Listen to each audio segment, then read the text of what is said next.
Today, we will begin reclaiming our rightful place among the world's great shipbuilding nations. A shipyard in Subic that once fell silent is producing ships again. On July 29, HD Hyundai launched the 250-meter Orion Jade, the first vessel ever built by HD Hyundai Heavy Industries Philippines at its Subic facility. The Philippines marks a major milestone in shipbuilding as HD Hyundai launched the Orion Jade. The 250-meter vessel is the first of a 4-vessel order built at its Subic shipyard. And the first of 4 ships in the current order. The launch officially marked the beginning of full-scale shipbuilding operations at the yard. And there is something bigger hiding behind that launch. Because this is the same Subic complex where HD Hyundai established a naval support center in 2022 to maintain and repair vessels delivered to the Philippine Navy. Now, the company is not only supporting Philippine ships there, it is building ships there. More than 4,000 jobs have already been created, while HD Hyundai and Testa are developing the skilled workforce needed to expand Philippine shipbuilding. I understand that there are almost 4,000 jobs created here, and very soon that number is expected to double. So the real question is no longer whether Subic can build ships. It can. The question is what happens if that industrial capability keeps growing and eventually gives the Philippines a stronger ability to build, repair, and sustain its own maritime forces at home. For the Philippines, adding more warships is only half the battle. Manila is rapidly expanding its fleet, including new frigates, corvettes, and offshore patrol vessels. But every new ship creates another requirement. Someone has to maintain it, repair it, supply it, and keep it at sea. And that becomes especially important for an archipelagic country facing growing pressure in the South China Sea. The Philippine Navy is already confronting this infrastructure challenge. In 2026, Philippine defense officials warned that the country needs more naval bases and support facilities as new equipment enters service. One official even pointed out that a frigate can require up to 1 million liters of fuel in a single replenishment. That tells us something important. Naval power isn't just about the ships you own. It's about how long you can keep those ships operating. And that is where Subic and HD Hyundai starts becoming much more interesting. Buy, operate, maintain, repair, sustain. The Philippines is getting better at the first step. The real question is whether Subic can eventually help Manila master the rest. Fortunately, the Philippines possesses all the ideal conditions to become a major player in the shipbuilding industry. The Orion Jade may be the first ship Hyundai has built at Subic, but Hyundai is hardly new to the Philippine Navy. Since 2016, HD Hyundai has delivered 10 vessels to the Philippines, 2 frigates, 2 corvettes, and 6 offshore patrol vessels. Among them are the Burp Miguel Malvar and the Diego Salong, while the newer Raja Sulaiman class is adding 6 more offshore patrol vessels to the fleet. The first Raja Sulaiman entered service in 2026 under a 30 billion contract. But there was one major limitation. The ships were being built in South Korea. So the relationship initially looked simple. Philippines orders, Korea builds, Philippines operates. Then, in 2022, the model began to change. HD Hyundai established a logistics support center at Subic to provide maintenance, repair, and overhaul for Philippine Navy vessels. That created something Manila did not have before. Korea builds, Philippines operates, Subic supports. And now, with Orion Jade, there is a third step. Subic builds. That is the shift worth watching. Subic has seen this story before. In 2006, South Korea's Hyundai Heavy Industries turned this site into one of the Philippines' major shipbuilding centers. At its peak, the yard employed thousands of workers and produced ships on a massive scale. Then, in 2019, it fell silent. The shipyard's collapse left behind something unusual: enormous industrial infrastructure sitting beside one of the Philippines' most strategically important naval locations. But Subic wasn't abandoned forever. In 2022, the site was restructured, with the northern portion becoming a Philippine Navy base while the southern portion was positioned for commercial shipbuilding. That same year, HD Hyundai established its naval support center inside the yard. Then came the next step. In 2024, HD Korea Shipbuilding announced plans to develop Subic into a broader maritime complex with ship blocks, offshore wind structures, and MRO capabilities. By September 2025, steel was being cut for the first new vessel. And in July 2026, Orion Jade emerged. So Subic isn't being built from zero. It is being rebuilt from an industrial base that already existed. And that may be precisely why this location matters so much. But Hyundai's return to Subic is about more than building commercial ships. HD Korea Shipbuilding's plans include ship blocks, offshore wind structures, and MRO, turning the site into a broader maritime-industrial complex. And that changes what Subic could become. Because a shipyard doesn't just produce ships, it produces skills, suppliers, engineers, and industrial experience. That process is already beginning. In March 2026, HD Hyundai and Testa agreed to strengthen Philippine shipbuilding training and align it with the industry's actual requirements. So around Subic, several pieces are coming together: shipbuilding, MRO, workforce, supplier engineering, and that may be more important than any single vessel leaving the yard.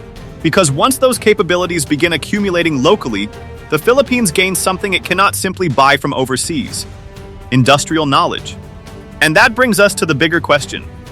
Could this growing capability eventually begin supporting the Philippine Navy itself? The Orion Jade is impressive. At 250 meters long, it is the first ship constructed by HD Hyundai at Subic and the first of 4 vessels in the current order. But there is an important distinction. It is a commercial ship, not a Philippine Navy warship. So this launch does not mean Manila can suddenly build frigates or sophisticated combat vessels. What it proves is simpler, and perhaps more important, Subic can build a major ship again. And that means the real story isn't the Orion Jade itself. It's the industrial process behind it. Steel blocks assembly, outfitting, launch. Every stage demands experience, coordination, and technical knowledge. And that experience doesn't disappear when the ship leaves the yard. It stays with the workers, engineers, and production teams who built it. One ship does not create a naval industrial base, but the first ship creates something a future industrial base cannot exist without: experience. And if more ships follow, that experience begins to compound.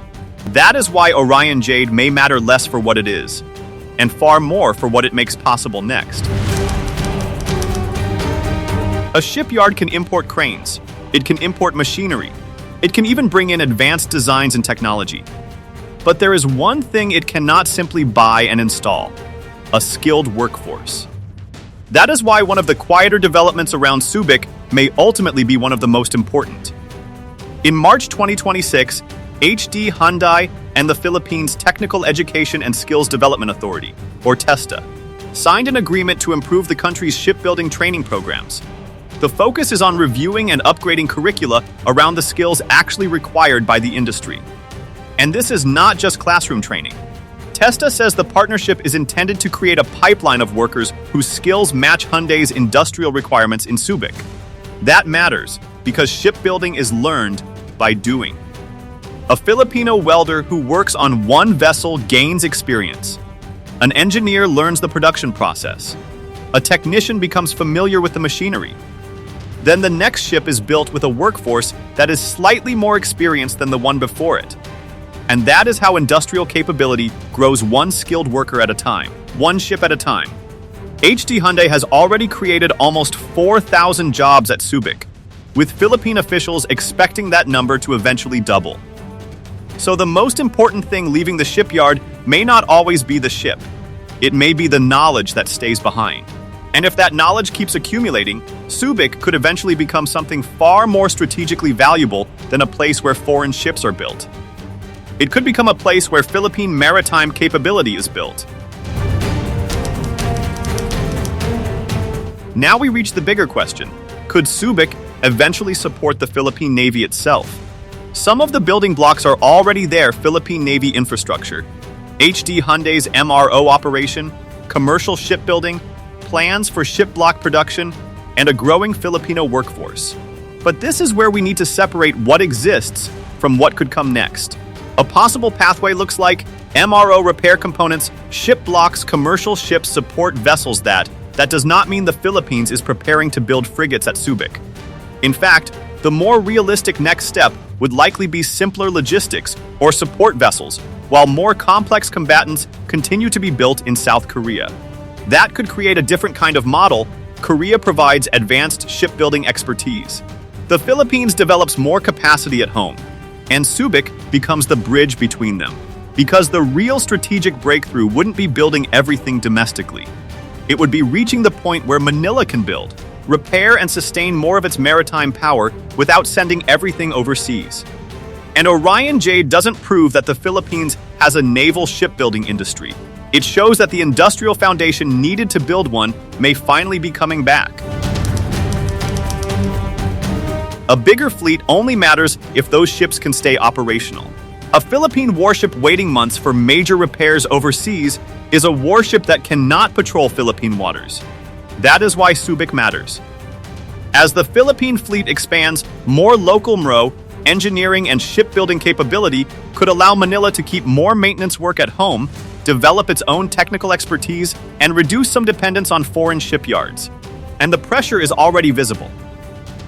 Philippine defense officials have called for more naval infrastructure as new vessels enter service, including additional facilities for fuel, maintenance, and operations.